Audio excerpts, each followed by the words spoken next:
Bonjour à tous, bienvenue à ce déjeuner spirituel, un nouveau numéro pour cette semaine avec la grâce du Seigneur, une grâce excellente, un don parfait qui nous offre ce matin, que nous allons partager avec vous. Nous vous disons merci et bienvenue à tous, merci de votre fidélité accordée à la parole éternelle, surtout bienvenue à vous qui nous suivez depuis les 7 communes de Lubumbashi, depuis toutes les villes et les villages qui entourent, qui environnent Lubumbashi. Caribou à vous tous, bienvenue aux frères Ephraim qui nous accompagnent ce matin, bonjour. Bonjour, ça va Valentine. Vous allez bien? Très bien par la grâce. Oui, très bien. Alors avec vous aussi, Papa Eric Landou, on a commencé la semaine pour nous accompagner. Vous êtes là, bonjour et bienvenue. Bonjour, merci. Vous allez bien aussi? Par la grâce du Seigneur. Alors à vous deux, bon mercredi. Merci à vous aussi. Bon mercredi à vous aussi, chers bien-aimés dans le Seigneur, qui nous rejoignez, vous qui allumez à peine votre poste téléviseur. Déjeuner spirituel, votre matinale vous offre beaucoup de programmes dedans et donc que nous allons partager avec vous. Ne manquez surtout pas à nous écrire, à interagir au numéro qui va afficher au bas de l'écran. Tout de suite, nous allons déjà rendre grâce au Seigneur pour cette nouvelle journée qui nous offre, ce mercredi nouveau qui nous offre ce matin. Il a renouvelé notre souffle de vie sans qu'on l'ait demandé. Il l'a fait parce qu'il l'a voulu. Il l'a fait parce qu'on a été choisi seulement dans sa volonté et par son amour. Et donc avec vous, frères Ephraim, nous allons prier et dire merci au Seigneur.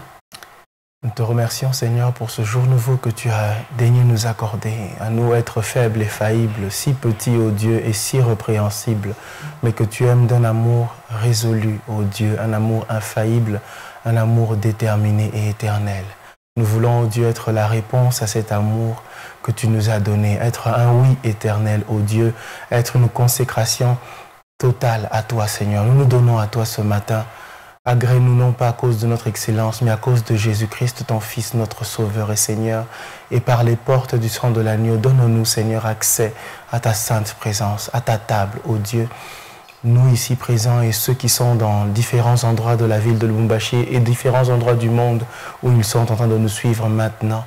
Seigneur, que le sang de Jésus nous serve, ô Dieu, d'accès dans ta présence. Fais pour nous et à notre égard le bien que tu as pour nous en réserve. Atteins ton but dans nos vies. Glorifie Jésus, Seigneur, dans nos vies et à cette table du déjeuner spirituel. Et nous ne manquerons pas, et déjà nous ne manquons pas de te rendre l'honneur et la gloire qui te sont dus. Au nom de Jésus, nous prions ainsi. Amen. Amen. Shalom à vous, bien-aimés.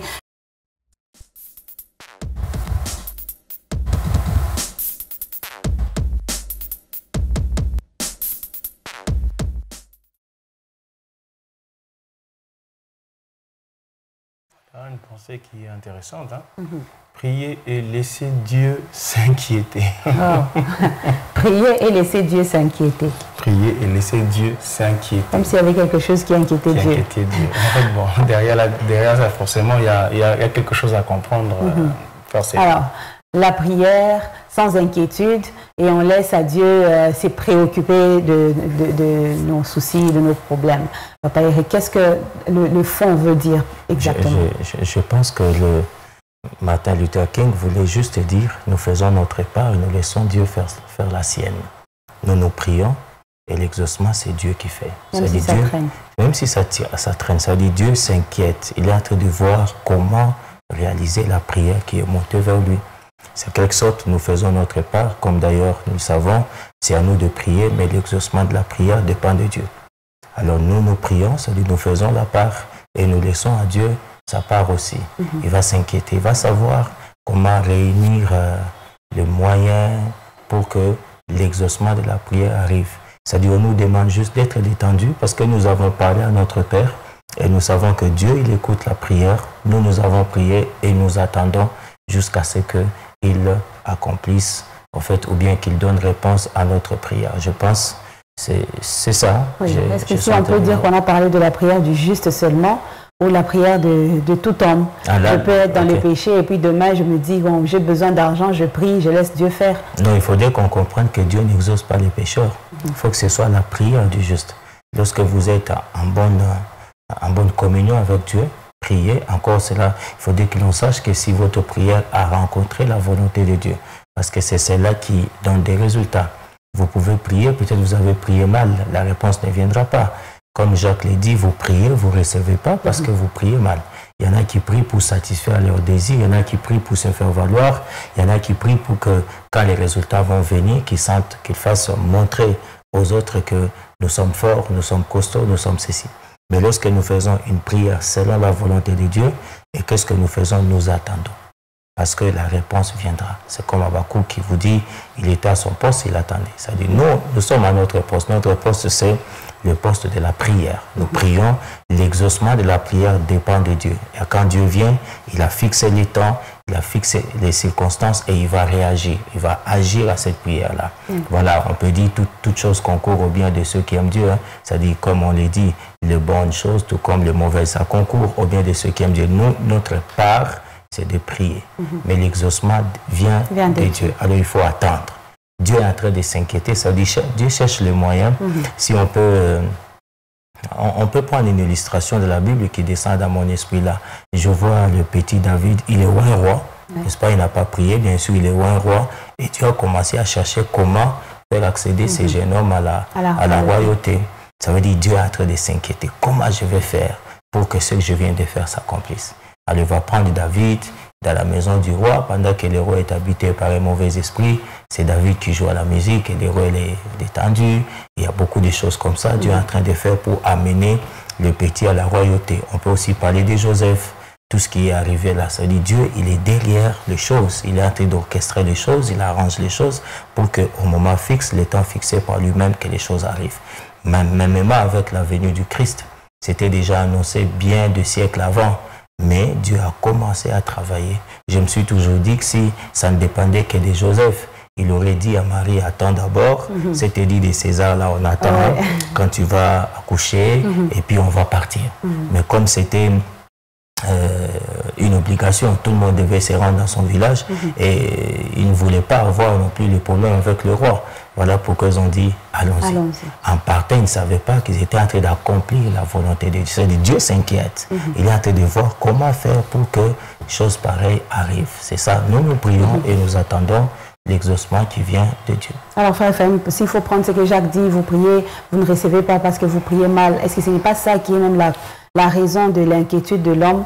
Parce qu'il ne sait pas si sa prière a été bien faite, si c'est une bonne prière qui va se faire suivre d'une réponse. Et là, c'est une inquiétude. Je me demande si Dieu m'a écouté, si Dieu va m'exaucer. Ça génère des inquiétudes. Ça, ce n'est pas une bonne raison. Alors, si c'est une inquiétude, je pense que si c'est ça la raison, je pense qu'il faut qu'il sache que ce chrétien-là sache que c'est une mauvaise raison. Que de s'inquiéter de savoir si ce que Dieu a écouté ou non. Le principe, c'est que Dieu écoute la prière. Il écoute. Maintenant, l'exaucement, ça dépend. Comme l'a dit papa Eric, il y a le pécheur qui peut prier. Dieu va entendre, mais il ne va pas l'exaucer. Il y a le juste qui prie. Elle le dit, lorsque le juste crie, l'Éternel entend et il le délivre de toutes ses angoisses. Donc le Seigneur est sensible. On peut dire, quand on dit que le Seigneur n'entend pas, il n'écoute même pas la prière juste. Oui, il peut savoir que tu as prié, mais c'est quelque chose qui est inopérant. Alors le juste qui pourrait prendre justement l'inquiétude comme raison, comment dire, le questionnement de savoir si Dieu a écouté et va exaucer ma prière ou non, je pense qu'il a tort d'agir comme ça. La Bible ne nous permet pas d'agir comme ça. Mais le cas c'est Daniel qui a prié et il a attendu 21 jours pendant que la réponse était déjà débloquée. Alors, est-ce qu'il y a, lisons ensemble ce passage, est-ce que Daniel était dans l'inquiétude? Non, il n'était pas dans l'inquiétude. Il a commencé à prier et il n'a pas lâché. Il n'a pas lâché prise. Et même l'Éternel dit, pourquoi promenez-vous des regards inquiets, un regard plein d'inquiétude, à gauche, à droite, je suis votre Dieu. Donc, par le simple fait que c'est moi votre Dieu, vos regards ne devraient pas être inquiétés. Et quand vous vous adressez à moi, soyez sûr, la Bible dit que approchez-vous du trône de la grâce avec assurance. Avec assurance pour être secouru dans tous vos besoins et pour obtenir miséricorde. Ça veut dire que dans tous les angles, lorsqu'on s'approche de la présence de Dieu, tous les angles de nos besoins sont couverts par le regard de Dieu. L'inquiétude donc est une manifestation d'incrédulité. et l'incrédulité. La Bible dit qu'une telle personne qui prie, et c'est Jacques qui parle toujours, une telle personne qui prie avec autant de doutes, qui n'espère même pas. Donc, autant que tu engages le doute, engage en même temps le manque d'espérance par rapport à l'exaucement. Donc quand on s'inquiète, on doute de la capacité de Dieu à agir. L'inquiétude, déjà, c'est un doute qui s'installe. Et comme le frère Ephraim, d'ailleurs, pendant qu'il a abordé la pensée de doute, c'est celle qui était en train de circuler mon esprit là. C'est-à-dire, lorsque vous entrez dans la présence de Dieu et vous n'êtes pas convaincu de votre propre prière, c'est terminé. Donc Dieu déjà quand il vous regarde là, il dit bon, ça ne viendra pas parce que toi-même tu ne crois pas. Il n'est pas sûr. Or la Bible déclare il faut que celui qui s'approche de Dieu croit que Dieu existe et qu'il est le rémunérateur. Mais si vous croyez ni en Dieu ni en votre propre prière, ça ne viendra pas. Il y a des gens qui ne croient vraiment pas. Ils prient mais par formalisme, mais ils ne croient pas à la prière. Des personnes comme ça, c'est bien écrit, qui ne s'attendent même pas à ce que Dieu fasse quelque chose. C'est-à-dire, nous prions, nous laissons à Dieu s'inquiéter. C'est-à-dire, Dieu, il cherche le moyen pour que la prière soit exaucée. Alors, il faudra que Martin dise, priez et croyez et laissez Dieu s'inquiéter. Cet état-là est important. Nous prions, nous croyons que Dieu va faire, et puis nous disons à Dieu, fais ce que tu veux, et nous on attend. Amen. Nous on attend, on est là, on attend, et nous croyons que ça va venir. Nous attendons. Priez et laissez Dieu s'inquiéter. Donc, dans votre prière qui est la foi, dans votre prière qui est cette assurance que le Seigneur que je prie est capable de changer la situation, même si cela a traîné, même en dernière minute, comme il l'a fait avec Job, il se levera. Et donc, c'est à nous de croire, tout simplement. On prie, on croit. Et prie, on parle de la prière ici, la prière du juste. Donc, quelqu'un qui vit selon la volonté de Dieu, qui est sur la voie de Dieu, qui ne fait que ce que le Seigneur veut. Et celui-là, il peut aller à genoux, prier et attendre à ce que Dieu s'inquiète de sa situation et que Dieu agisse dans son cas. Et donc, c'est une très bonne pensée aujourd'hui. Martin Luther King nous l'a proposé, prier et laisser Dieu s'inquiéter. Voilà. Alors, il y a un message ici, on peut le lire. Frère Fatin, depuis le Golfe, le Battant. Bonjour déjeuner spirituel, je bénis mon Dieu pour la guérison et je suis content de vous retrouver, de retrouver ma chaîne. Que l'Éternel vous garde. Amen. Merci beaucoup frère pour ce message.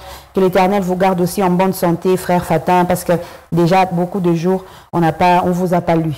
Alors quelqu'un d'autre est en train de nous écrire. Il écrit bonjour 097 17 90 463. Bonjour à vous et bienvenue à ce déjeuner spirituel.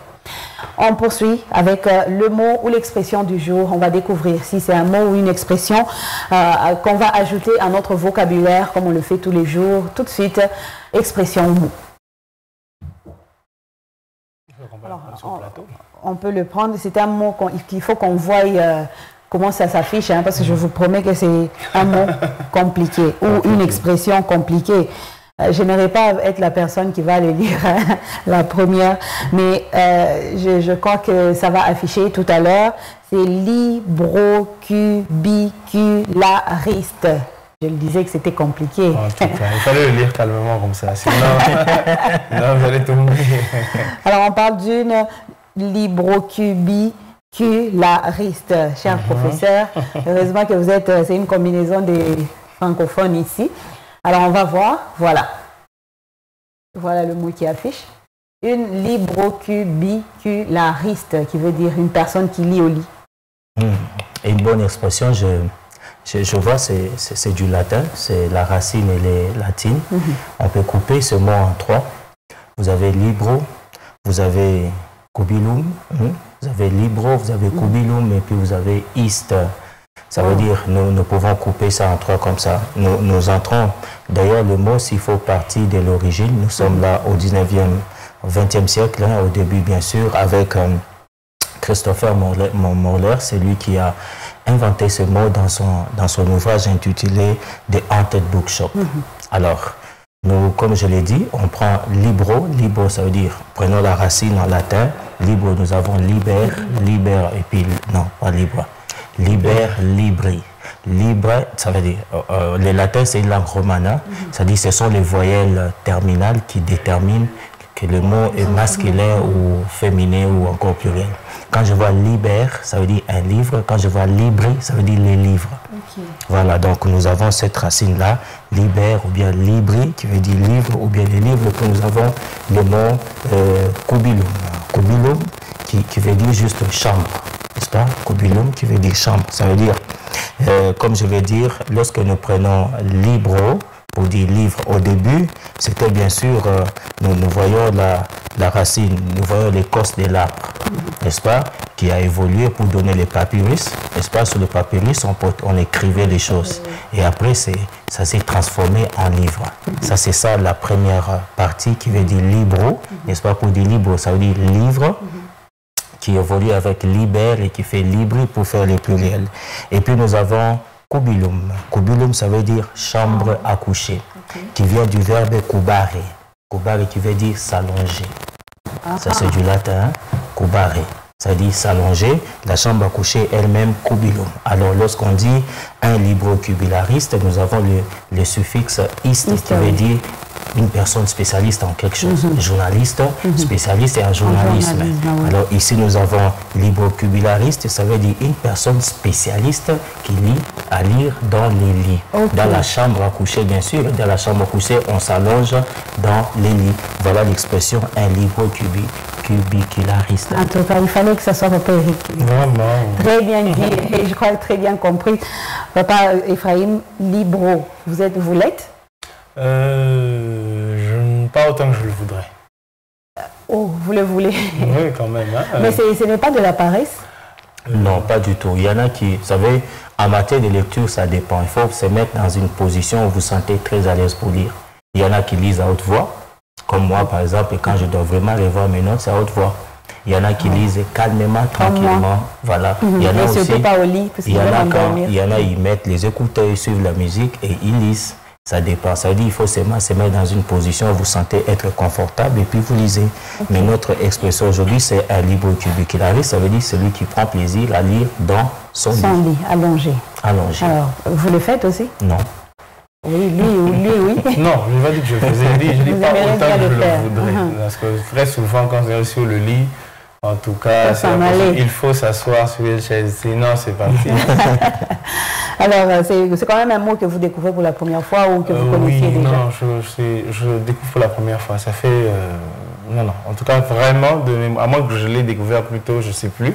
Il y a tellement de mots des fois, surtout quand on est sur le banc de l'école. Mais là, il apparaît comme tout nouveau. En tout cas, il est vraiment tout nouveau. Donc, on ne peut pas oublier d'avoir découvert une fois, moi, première fois, libro-cubiculariste. À ne pas décourager. Hein? Bon, ça dépend, c'est pas à décourager. Il y en a qui se sentent vraiment à l'aise. Hein?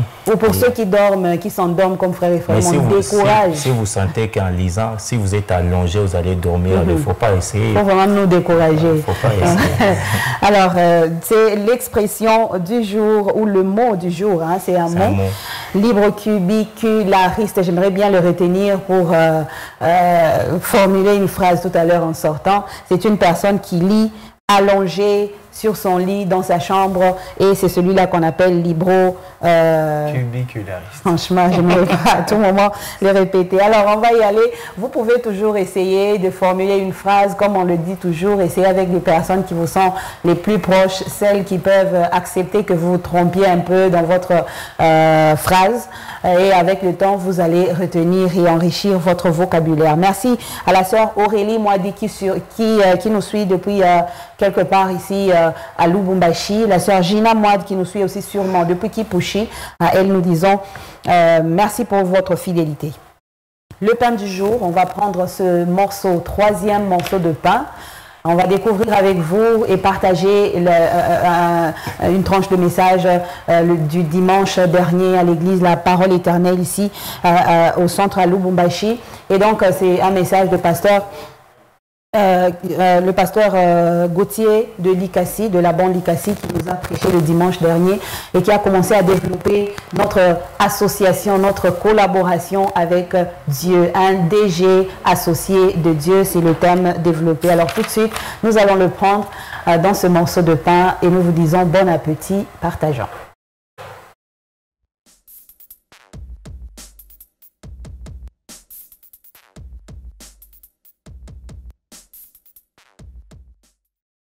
confiance n'est rien d'autre qu'un sentiment de sécurité vis-à-vis de quelqu'un. C'est ça la confiance. Donc, en te faisant confiance, Dieu se sent en sécurité. Alléluia. Donc, en travaillant avec toi, Dieu se sent en sécurité. Il ne se sent pas menacé.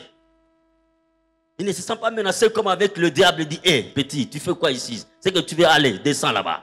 Donc, avec toi, Dieu se sent à l'aise. Il te fait confiance au point qu'il fait de toi son associé. Donc, tu partages avec lui son entreprise. Tu es son partenaire.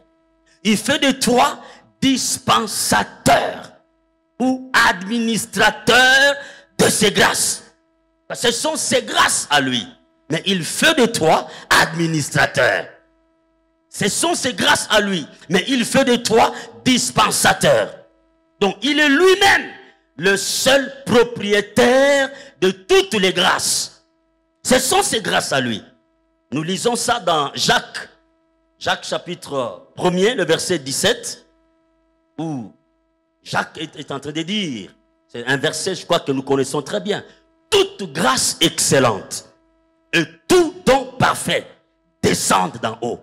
Donc ça ne vient pas d'un homme, ça descend directement d'en haut, chez le Père de lumière, chez lequel il n'y a ni changement, ni ombre de variation. Donc les grâces dont tu es dispensateur, retiens d'abord que ce sont des grâces excellentes. Ce n'est pas n'importe quelle grâce. C'est excellent. Donc quand tu chantes, sache que c'est une grâce excellente. Tu viens d'en haut. Quand tu prêches, sache que c'est une grâce excellente. C'est un don parfait.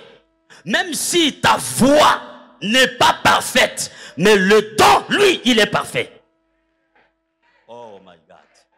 Même si ta voix n'est pas parfaite, mais le don, il est parfait. Parce qu'il descend du Père de la perfection. Donc, il gère sa perfection. Alléluia. C'est lui-même qui garde sa perfection. Il met un don parfait dans un homme imparfait. C'est ça notre Dieu. Il prend un don parfait. Il met ça dans un homme. Un don parfait, il met dans un homme imparfait. Tu peux prêcher comme je le fais ce matin avec un Français qui tend vers le Lingala ou le Swahili. Mais malgré cette imperfection de langage, le don de la prédication, lui, il est parfait. Alléluia. Il est parfait. C'est pourquoi même quand nous écoutons quelqu'un prêcher, il ne faut pas suivre son l'intonation. Non, non, non. Écoutez les dons qui parlent. Alléluia. C'est la perfection de Dieu. J'aime Dieu, j'aime le Seigneur. Toutes les grâces de Dieu sont excellentes. Tous les dons de Dieu sont parfaits. Et tu es son associé. Donc l'associé de Dieu.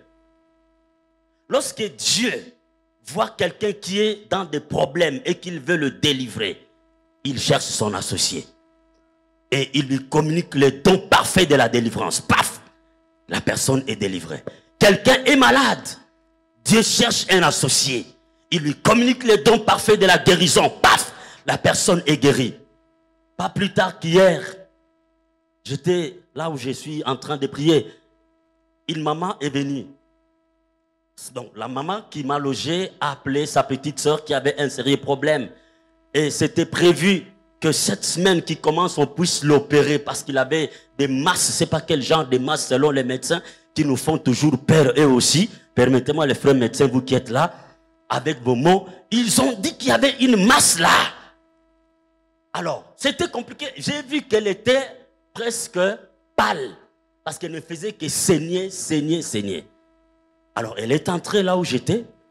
Je lui ai dit une chose. On ne va pas t'opérer. Non, papa, là, je vais pour qu'on me fasse les derniers examens. J'ai dit, on ne va pas t'opérer. C'était hier matin. J'ai dit, tu pars juste faire le constat de la disparition de la masse. Parce que le Dieu que nous servons, c'est un Dieu qui guérit. Et là, j'ai préparé déjà le message. Donc, Dieu m'a donné, hein, comment, un témoignage vivant. Alléluia. Je suis associé de Dieu et je déclare déclare la disparition de cette masse au nom puissant de Jésus-Christ. Elle est partie. Le soir, vers 20 h, elle m'envoie les messages par audio. Elle dit, papa, je ne peux pas croire à ça. Elle dit, tu ne peux pas croire en quoi? Je dis, on n'a rien trouvé. Les médecins ont fait toutes sortes d'exercices. Ils n'ont rien trouvé. Oui, ils ne peuvent rien trouver parce que l'associé de Dieu, a déclaré, il a utilisé le don parfait de Dieu. Bien aimé, il ne faut pas être agité devant les événements. Tu es associé de Dieu. Alléluia. Gloire au Seigneur. C'est notre associé. Pour faire sortir Israël de l'Égypte, de l'esclavage de l'Égypte, Dieu pouvait lui-même descendre, n'est-ce pas ce qu'il a dit à Moïse? J'ai vu la souffrance de mon peuple. Hein? J'ai entendu les cris que lui font pousser ses oppresseurs. Je connais ses douleurs. Et il dit, je suis descendu pour les délivrer. Au lieu d'aller directement en Égypte, il dit à Pharaon, dit, laisse mon peuple. Non, non, il cherche un associé. Il cherche Moïse. Il commence à négocier avec Moïse. Il dit, Moïse Nabiso. Si Jésus était qui, Dieu était qui nous aide Moïse Nabiso. Vraiment, toi qui ne quoi? Allons-y. Moïse dit, non, non, je suis bègue. Il dit, non, il y a un don parfait que je vais mettre en toi, malgré ton bégaiement. Alléluia. Il a convaincu Moïse, parce que Dieu est esprit. Pour opérer dans la terre, sur la terre, il a besoin d'un corps. C'est pourquoi il a cherché à négocier avec Moïse. Ils ont travaillé, ils ont marché avec Moïse. Ça, c'est pour délivrer. Moïse était son associé. Mais pour faire entrer à Canaan, Dieu cherche un autre associé. Parce que Moïse était mort. Un autre associé, c'est qui? C'est Josué. Il prend Josué. Il entre avec le peuple à Canaan. Donc j'aimerais dire ceci à quelqu'un. Il y a des gens qui ont la grâce de faire sortir les autres des situations difficiles. Ils sont associés de Dieu pour faire sortir les autres des situations compliquées. Mais il y en a aussi qui ont reçu la grâce particulière de faire entrer les autres dans leur destinée. Alléluia. Et si vous rencontrez des hommes pareils dans votre vie, vous êtes bénis. C'est un autre morceau qui vient compléter celui qu'on a développé hier et celui même d'avant-hier. Il fait de nous ses administrateurs, frère, papa Eric, papa Ephraim. Dieu nous fait confiance et il fait de nous ses administrateurs. Quel risque?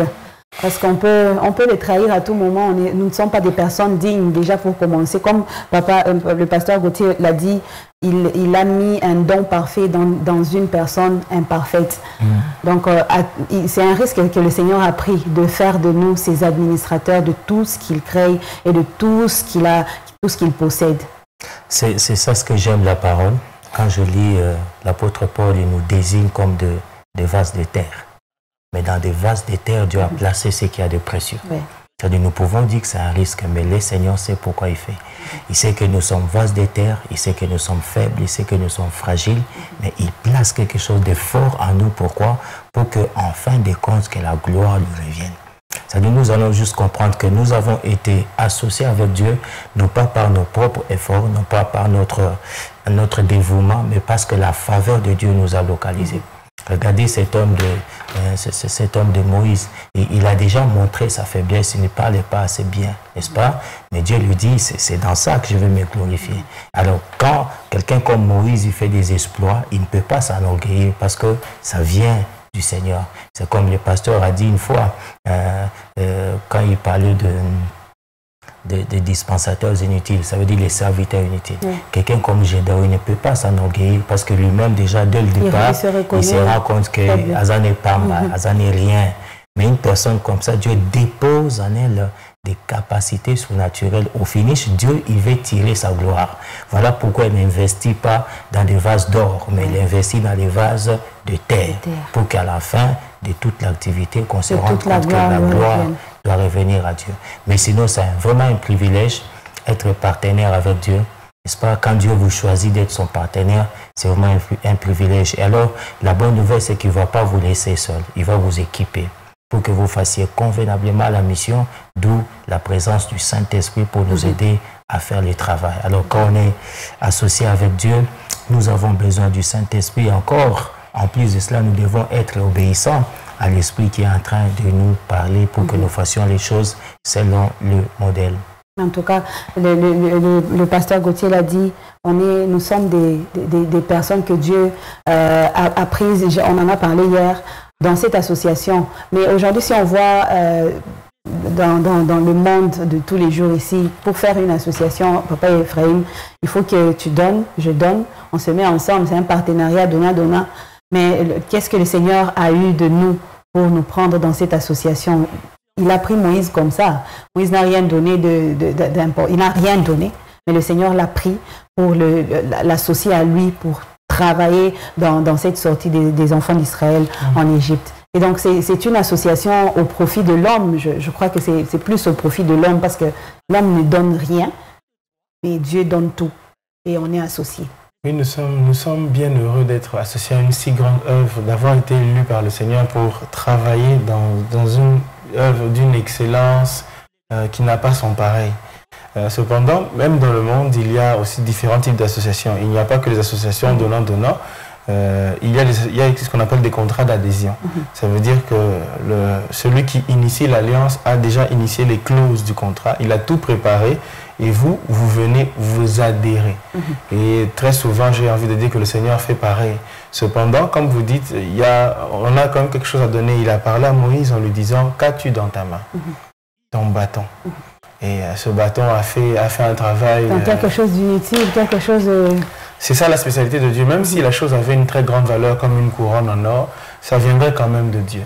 Donc quand le Seigneur nous associe à lui, il nous associe à son plan, à sa volonté et il dispense sa propre force pour nous rendre capables. Cependant, la responsabilité, au moins ça c'est une chose que nous amenons. Nous amenons notre responsabilité, notre engagement. Dieu ouvre toutes les portes, il donne toutes les capacités, mais nous disons oui. Si nous ne disons pas oui, là, rien ne s'active dans l'association. Et c'est même pour montrer qu'en fait, on ne vient pas à part égale dans la chose de Dieu. Nous disons oui, c'est vrai, mais ce n'est pas à part égale. Oh, j'ai fait 50%, Dieu aussi 50%, si je pars, Dieu est sur le cric. Non. Ça, il faut déjà bannir ça de son esprit. Nous sommes privilégiés d'être associés de Dieu.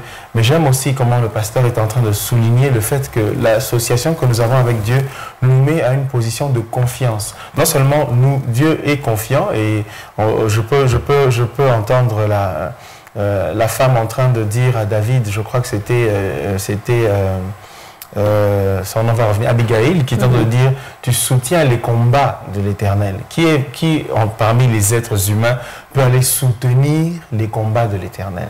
Non, ça veut dire qu'il était associé, qu'il était partie prenante et que pour sa part à lui et de défendre l'Éternel, il n'hésitait pas. Donc nous avons une part, c'est vrai. Le Seigneur nous associe à une très grande œuvre d'une noblesse incommensurable. Cependant, il pourvoit à notre capacité là-dedans. Il pourvoit même à notre dispensation. C'est lui qui y pourvoit. Cependant, notre responsabilité est importante. Et c'est là souvent que nous faillissons. Nous transmettons trop la responsabilité au Seigneur. La responsabilité de notre sanctification, la responsabilité de la foi, nous la transmettons au Seigneur. Dieu crée le vouloir et le faire, mais il n'exerce pas le vouloir et le faire. Il les crée et il les donne à l'homme pour que l'homme les exerce. C'est à l'homme de vouloir, c'est à l'homme de faire. Donc l'association là nous donne une part de responsabilité, mais nous met aussi en confiance, en sorte que nous sommes tellement confiants dans le Dieu qui nous a associés à son œuvre que l'on peut exercer cette autorité d'associé que nous avons dans le nom du Seigneur. Ce n'était pas un homme, mais c'était un ange qui pouvait dire très directement à Zacharie, dit, je suis Gabriel et je me tiens devant l'Éternel. L'Éternel m'a dit que non. Et je te dis, tu ne parleras plus jusqu'à ce que... Il a confiance dans le mandat qu'il a reçu. Et ça, nous devrions aussi l'avoir. Nous devrions vraiment l'avoir. Comme l'apôtre Paul qui l'a manifesté à tant d'occasions. à tant d'occasions, pas seulement pour sanctionner par la parole, mais bon, puisque ce sont des cas, j'ai oublié le nom de la personne, qui était en train de raconter des choses contre l'évangile. Alors Paul qui se dit, jusqu'à quand tu vas pervertir les voies du Seigneur comme ça? Allez, tu ne parleras plus. Ça, c'est le pouvoir de celui qui est associé à l'œuvre de Dieu. Nous avons un pouvoir de régence quelque part sur terrain. Et il faut en être conscient. Et cette confiance en ce que le Seigneur nous a donné, c'est comme si ça travaille avec la foi. L'exemple que le pasteur a donné dans cette prédication, il a exercé aussi la foi pour que cette femme soit guérie en reconnaissant ce que le Seigneur lui a donné comme pouvoir. Oui, vous savez, en tant qu'associé, il nous équipe, c'est comme je l'ai dit, il nous équipe. Il sait que nous ne saurons rien faire sans lui. Voilà pourquoi il nous équipe. Jésus lui-même, avant de partir, il a dit à ses disciples qu'il va envoyer le consolateur, celui que le Père a promis. Ça dit, c'est important. Nous avons besoin d'un équipement. Même un militaire, lorsqu'il est enrôlé, qui doit aller au front, on lui donne une tenue, on lui donne une arme, on lui donne les munitions, on donne la nourriture comme provision.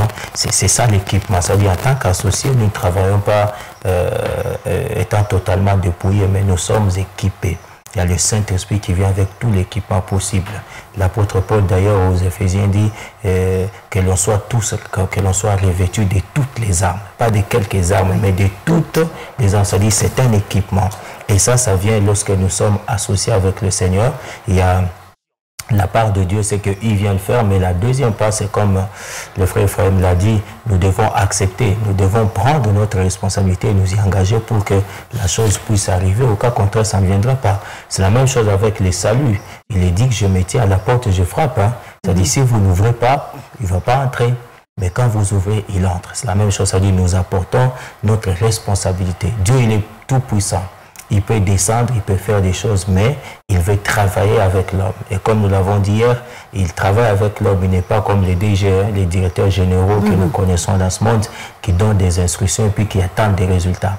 Mais Dieu, il vous donne une mission et il fait cette mission avec vous. Il vous accompagne dans cette mission, même si vous êtes déjà équipé. Ça, c'est la bonne nouvelle. C'est-à-dire, la foi fait partie de l'équipement que le Seigneur donne à ses associés pour accomplir la mission qu'il a confiée à ces derniers.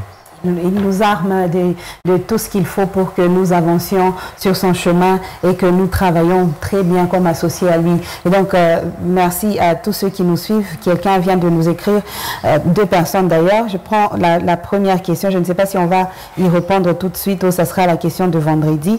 Un frère qui demande pour quelqu'un qui a été chrétien, qui a servi Dieu dans la droiture et qui est tombé. Est-ce que quand il revient à Dieu, il est toujours associé à Dieu de la même façon qu'il l'était avant? C'est une question. Je ne sais pas si vous y répondez tout de suite. Dieu ne se répand pas de ses dons, dit-on. Dieu ne se répand pas de ses dons. Lorsque vous repentez, vous revenez, les mêmes privilèges sont là. C'est-à-dire qu'il faut rentrer. Cette fois-là, il faut changer sa façon de marcher. Quand vous rentrez, c'est-à-dire que vous êtes une personne régénérée, vous avez rétabli la communion avec votre Père. Je vais dire cette communion qui avait été rompue parce qu'on est entré dans le péché, mais quand on rentre, Dieu ne se répand pas de ses dons. C'est-à-dire qu'il suffit juste de se reconnecter encore à la source et puis ça va passer. Merci beaucoup. Merci.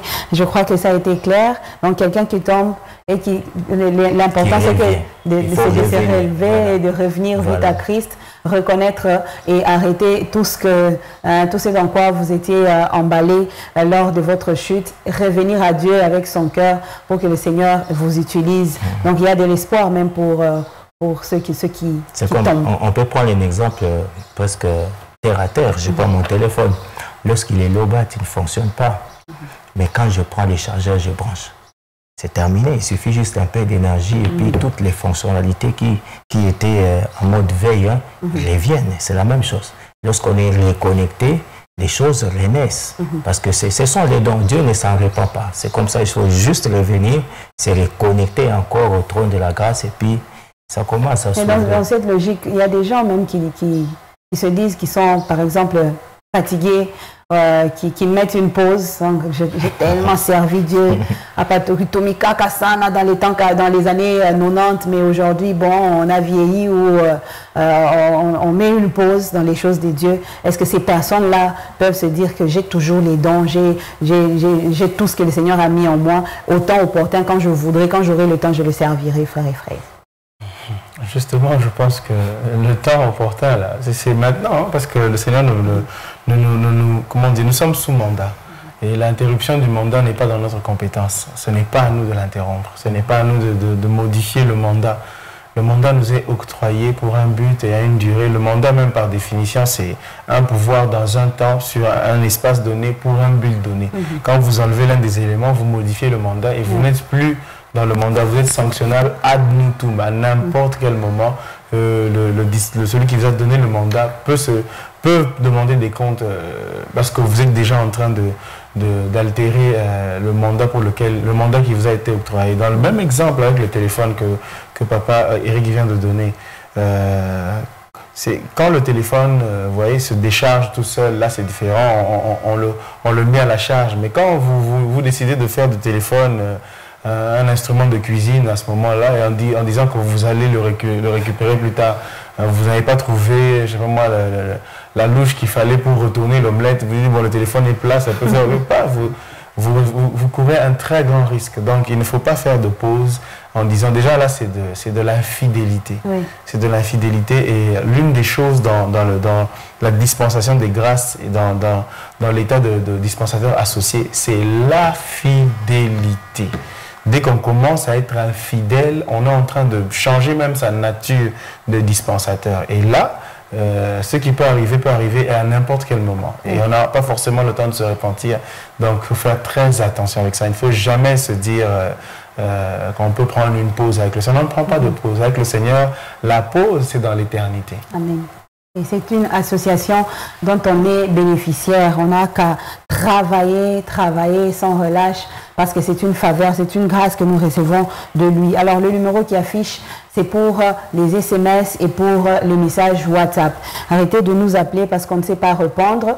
Et quand vous appelez, on ne sait pas lire les messages des personnes qui écrivent. Donc 081 42 44 406, message WhatsApp et SMS, on va vous lire. Shalom la grande famille, nous bénissons le Seigneur pour la journée d'aujourd'hui. Nous vous suivons 5 sur 5. Frère Domitien qui nous écrit depuis Kipushi. Merci aux amis de Kipushi qui sont très vivants et on le sent dans cette émission.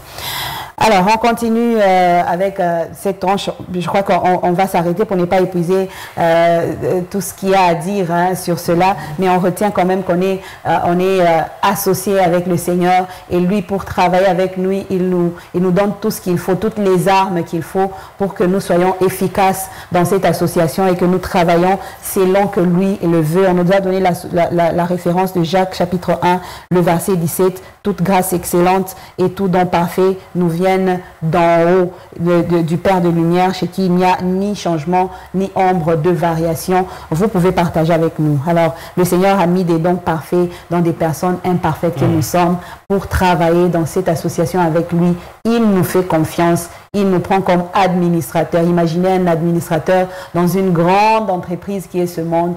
Un administrateur, la valeur qu'il a. Alors c'est ça que Dieu a fait de nous. Et nous devons prendre ça avec beaucoup, et donc beaucoup de prudence pour ne pas perdre cela.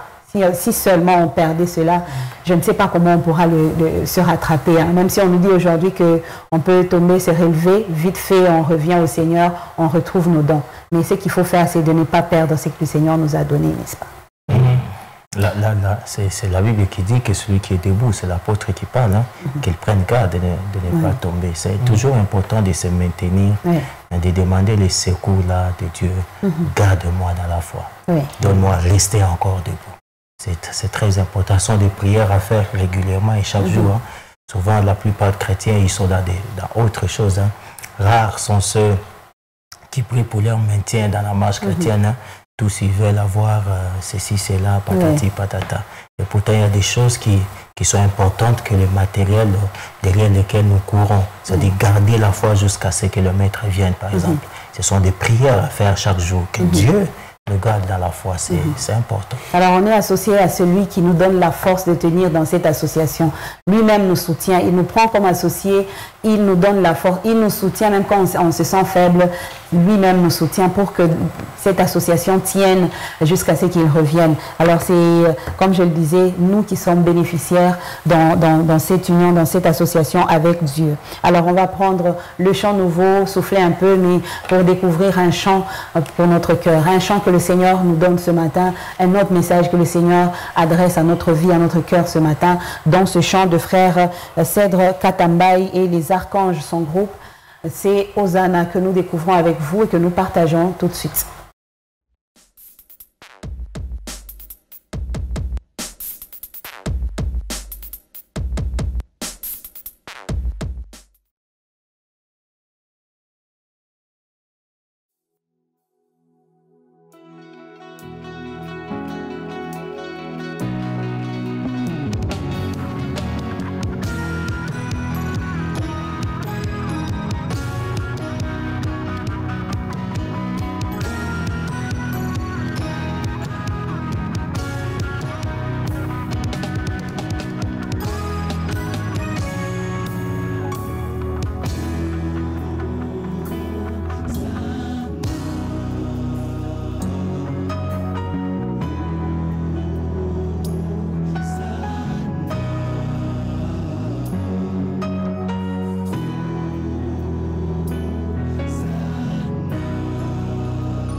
Et donc c'est le chant nouveau pour aujourd'hui, un nouveau pour vos cœurs, pour nos cœurs, un nouveau chant pour nous qui venons de le découvrir. Je crois que mon frère Ephraim est la personne la mieux placée pour nous parler de ce chant. Quand bien même on a suivi la profondeur des paroles, hein, c'est un très bon chant d'adoration aux âmes avec les archanges du frère, le groupe du frère Cèdre. Alors c'est un chant qui vient de sortir, parce que moi c'est la première fois que je le Alors moi aussi c'est la première fois que je découvre, hein. C'est vraiment la toute première fois que je vois le chant, un chant frais, hein. Pour moi en tout cas il est frais, même s'il date d'il y a quelques années, mais il est frais, ou bien peut-être qu'il est très récent, peut-être oui. Bien, donc c'est encore à vérifier, mais c'est un chant très simple, très beau et je crois intemporel, hein, qui peut être chanté en toutes circonstances, en tout temps, avec un mot simple, Hosanna, hein, Hosanna qui était aussi le refrain du peuple de Jérusalem lorsque le Seigneur entrait sur l'ânon, le petit d'une ânesse. Et c'est un cantique simple, puissant, qui nous pousse qui nous met dans l'attente de la révélation du Seigneur. C'est ton temps maintenant. Glorifie-toi dans ta majesté. Si tu vas aller à gauche, fais gauche, va à droite, fais à droite, mais nous sommes là pour nous attendre à toi. C'est aussi, je crois que papa Eric pourra nous éclairer davantage à ce sujet. Hosanna, à côté d'être un cri de louange, est aussi un cri d'attente, un cri d'expectation au Seigneur, dans le sens sauve-nous, révèle-toi pour nous sauver. Et c'est merveilleux de pouvoir le dire au Seigneur parce qu'on met là on met le Seigneur dans sa mission. Il est là pour nous sauver et pour nous faire vivre et pour se révéler à nous et pour que nous soyons avec lui pour toujours. Et ça, c'est merveilleux, c'est merveilleux, un cantique posé, simple, qui nous met directement devant le Seigneur. Et je pense que même celui qui est en porte-à-faux vis-à-vis du Seigneur, quand il chante ça, son cœur est touché et il se met dans la bonne position pour dire Seigneur, sauve-moi. Oui. Et c'est merveilleux. Alors il dit, ta présence brise les chaînes, ta présence chasse les ténèbres de nos vies. Et on peut dire que c'est un chant d'adoration, un chant de victoire dans un sens. Comme le frère Ephraim l'a dit, on peut le chanter dans n'importe quelle circonstance. Je pense, comme il vient d'être dit, c'est un chant qui peut être chanté à toutes circonstances parce que nous trouvons dedans de l'adoration. Nous trouvons également au moment où on est en train d'exalter le Seigneur, on élève son Saint-Nom et on appelle aussi qu'il nous vienne au secours. Parce que le mot Hosanna même, c'est celui-là, Éternel, sauve de grâce. N'est-ce pas? Sauve-nous s'il te plaît. C'est bon. C'est-à-dire c'est un cœur qui a soif, c'est un cœur qui a besoin de Dieu, c'est un cœur qui a besoin de quelque chose de plus. Je m'attends à quelque chose, je veux mon salut. Alors on crie, on dit Hosanna. Hosanna pour dire Seigneur, sauve s'il te plaît. Viens nous sauver. Viens nous arracher de toutes ces choses-là. Quand le Seigneur vient pour nous arracher, et nous voyons que les chaînes tombent et toutes ces choses-là, voilà pourquoi on peut encore dire Hosanna. Alors Hosanna, nous le disons aujourd'hui parce que nous nous sentons faibles et que c'est lui qui vient nous donner de la force. Alors que le Seigneur nous sauve de tous ces problèmes du monde aujourd'hui, de tous ces secousses aujourd'hui que nous connaissons dans le monde, que lui vienne nous sortir de là. Que chacun prenne ce chant comme pour lui, comme pour son cœur, comme pour sa vie et qu'il le chante selon les circonstances qu'il rencontre dans sa vie. Frère Cèdre, Katambaï et les archanges, Hosanna, qui est le chant d'aujourd'hui.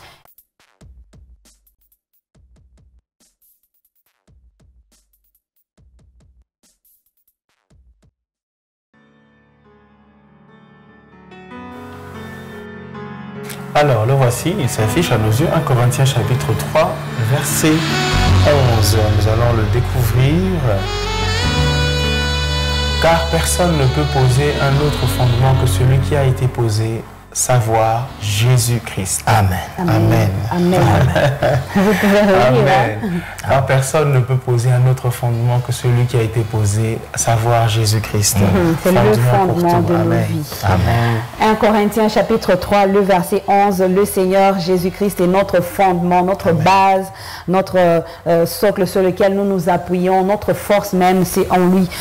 1 Corinthiens 3, 4 et 5, c'est la tranche de lecture pour aujourd'hui. Même si si nous sommes en jeûne. D'ailleurs, c'est le bon moment pour bien lire nos tranches de lecture pour la journée. On a tout le temps pour lire, méditer la parole du Seigneur. Lire à haute voix pour certains. Oui, à haute voix, c'est mieux d'ailleurs pour certains. Et donc, on peut le faire. C'est un exercice important pour notre vie, notre croissance spirituelle. Merci à vous de votre fidélité, chers téléspectateurs, vous qui nous avez écrit, qui avez essayé de nous appeler, vous qui nous avez suivis, même en silence. Nous vous disons merci. On se retrouve demain à 8h00 pour un autre déjeuner. À vous, Papa Eric, merci beaucoup pour votre passage. Merci. On sera avec vous demain. Et Papa Ephraim, merci à vous. Merci. On sera avec vous mardi prochain. le mardi prochain, sans faute. Alors, au revoir, à demain, que la paix du Seigneur vous accompagne pour la journée d'aujourd'hui. Gardez bien vos robes blanches, le Seigneur revient bientôt.